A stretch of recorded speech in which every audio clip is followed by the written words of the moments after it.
ഈ മുനമ്പം പോലുള്ള വിഷയങ്ങൾ കേരളത്തിൽ മുസ്ലിം സമുദായവും ക്രൈസ്തവ സമുദായവും തമ്മിലുള്ള ഒരു ഭിന്നിപ്പിലേക്ക് കാര്യങ്ങൾ എത്തുന്നു. അതിലൊരു മുതലെടുപ്പ് സംഘപരിവാർ പ്രസ്ഥാനങ്ങൾ നടത്തുകയും ചെയ്യുന്നുണ്ട്. അങ്ങനെ ഒരു ക്രൈസ്തവ സമുദായവുമായിട്ടുള്ളൊരു അകൽച്ച ഫീൽ ചെയ്തിട്ടുണ്ടോ കേരളത്തിൽ? ക്രൈസ്തവ സമുദായവും മുസ്ലിം സമുദായവും തമ്മിലുള്ള ഒരു പ്രശ്നമാണ് ഇത് എന്ന് വരുത്തി തീർക്കാനുള്ള ശ്രമം ചിലർ നടത്തിയിട്ടുണ്ട്. അങ്ങനെയല്ല എന്ന് ക്രൈസ്തവ നേതാക്കളെ കണ്ടപ്പോൾ ഞങ്ങൾക്ക് ബോധ്യപ്പെട്ടു. ഞങ്ങളുടെ സഞ്ചാരത്തിലുടനീളം ക്രൈസ്തവ സഭകളുടെ മതമേലധ്യക്ഷന്മാർ ധാരാളമായി പങ്കെടുത്തിട്ടുണ്ട്.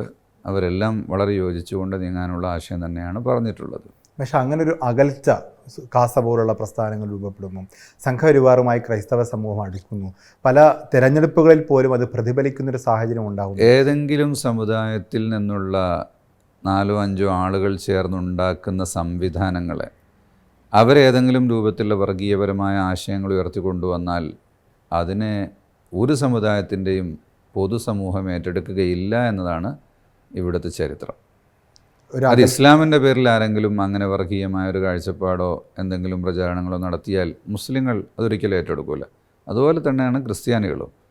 ക്രിസ്തീയ സമൂഹത്തിൻ്റെ മഹാഭൂരിപക്ഷത്തെയും അത്തരം ഒരു ആശയത്തോട് യോജിച്ച് നിൽക്കാൻ കിട്ടുകയില്ല. ഭിന്നിപ്പുണ്ടാക്കാനുള്ള ശ്രമങ്ങൾ വിലപ്പോവില്ല എന്നുള്ളത് തന്നെയാണ്. തീർച്ചയായും കേരളത്തിൽ അത് വിലപ്പോവില്ല.